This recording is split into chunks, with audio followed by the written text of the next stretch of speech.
After an absolutely unforgettable visit to Seoul, we headed to the train station to catch the high-speed train to our next stop, Gyeongju, a city with around 280,000 residents.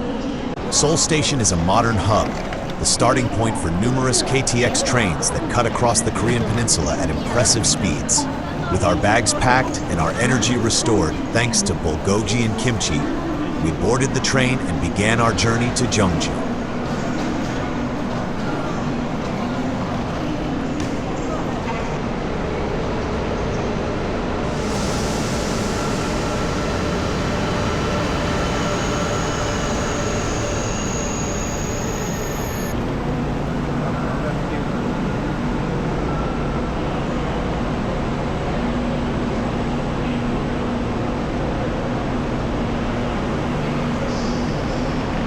About 335 kilometers separate the two cities, and the trip takes roughly 2 hours on the high-speed line.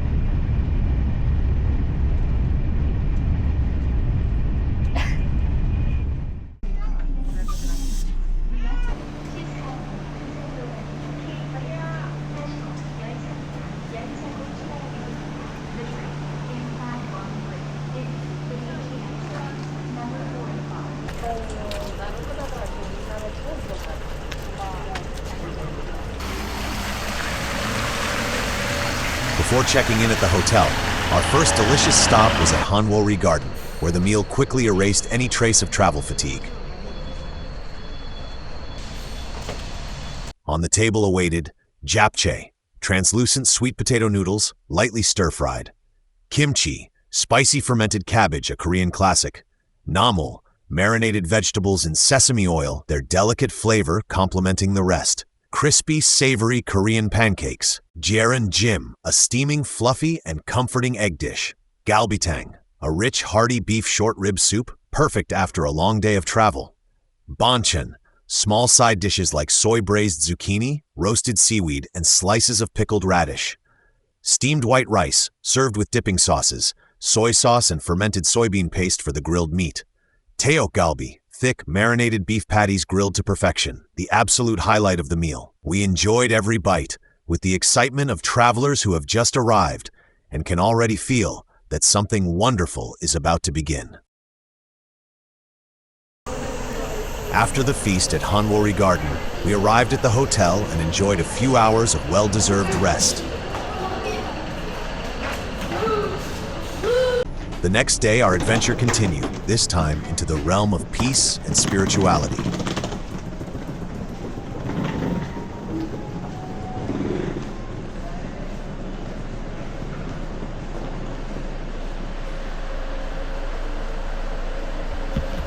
On the slopes of Mount Tohamsan, at the edge of Gyeongju, stands Baeomjonggak Pavilion, where each toll of the Great Bell announces the beginning of a new day of prayer. It is said that the sound of this bell frees souls from the four realms of suffering: hell, animals, hungry spirits, and wandering humans. From here, the path climbs gently through the forest.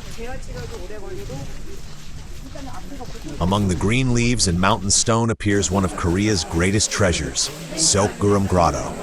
The entire grotto is a miniature representation of the universe. The dome symbolizes the sky, while Buddha sits at the center of the cosmos, the perfectly awakened mind.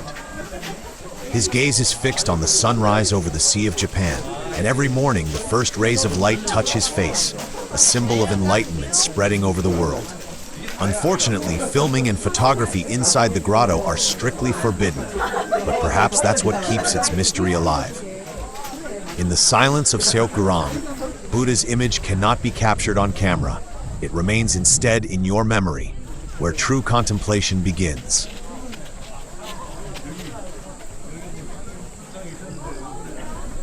After the peaceful visit to Seokguram Grotto, we continued onward to Bulguksa Temple. Our first stop, Cheonwangmun, the Gate of the Four Heavenly Kings. The four kings protect the temple from the four directions of the world, watching over the balance of the universe. Virudaka, Nambangjang Cheonwang, in Korean, King of the South. He holds a large sword, a symbol of the power to destroy ignorance and evil. He is the protector of spiritual growth and prosperity, and looks ready to cut any negative thought in two. Dhritarashtra, Dongbangjiga Cheonwang, King of the East. He holds a lute, a symbol of harmony and balance among all beings. He protects the Dharma kingdom, maintaining order and discipline.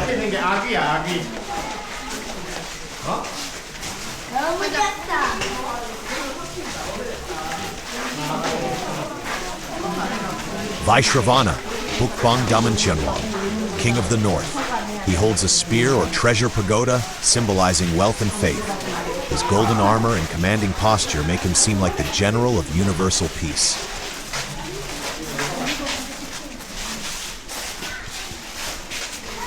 Virupaksha, Seobang Gwangmok Cheonwang, King of the West. In one hand, he holds a small mythological creature, like a miniature dragon, symbolizing power over spiritual energies, and in the other, a crystal orb, representing clairvoyance and wisdom that sees all. He watches over correct perception, so it's best to enter with good intentions. The four statues are not just decorative. They guard the temple from evil spirits and negative energies.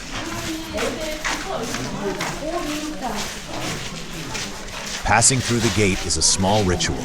You leave behind worries and the noise of the world and step into a space of purification and peace. Beyond Cheonwangmun, the Bulguksa complex unfolds, an 8th century masterpiece.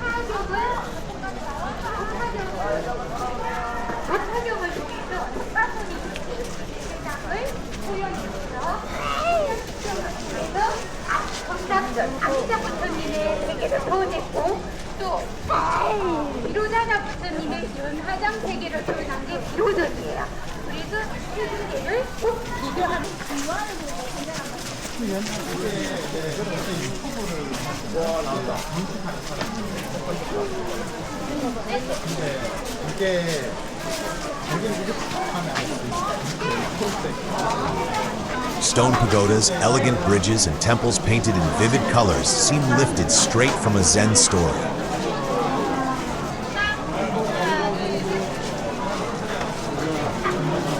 At Bulguksa Temple, the colored lanterns are not all the same.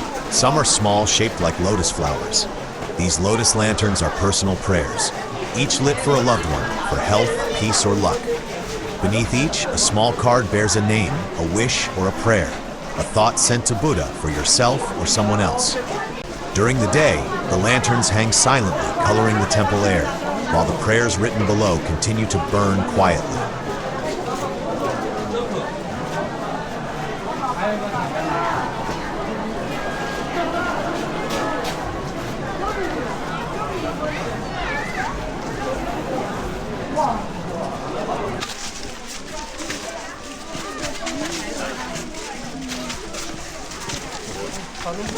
Other lanterns are larger, round, and seem to float like glowing orbs under the temple roofs.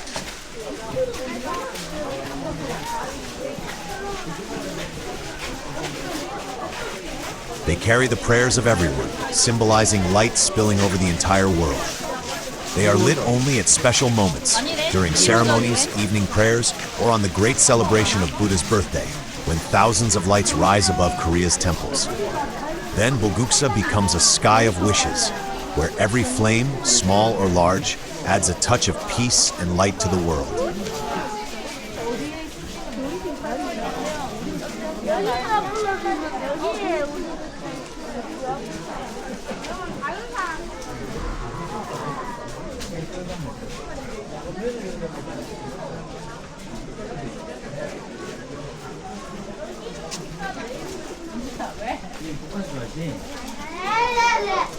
In a quiet corner of the Bulguksa complex, you will discover small stones carefully stacked atop one another.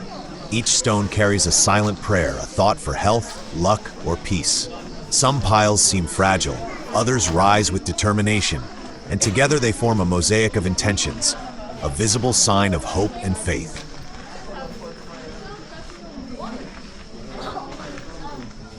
Everything here is in balance. The architecture, nature, silence, and the time that seems to flow more slowly. In the end, you understand that Bulguksa is not just a temple, but a lesson in harmony, between human and universe, between faith and beauty.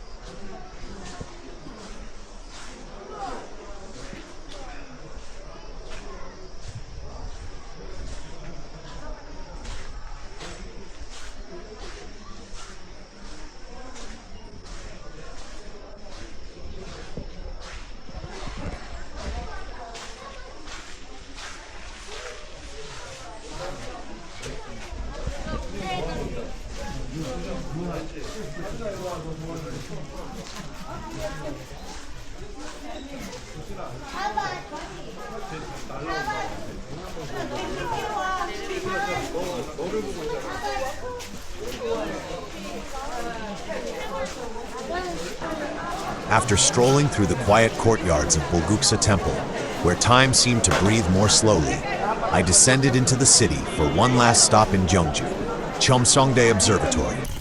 Seen through the flowers and grass surrounding it, it looks more like a poetic turn of the sky than a scientific structure, a place where the past and the cosmos still share stories.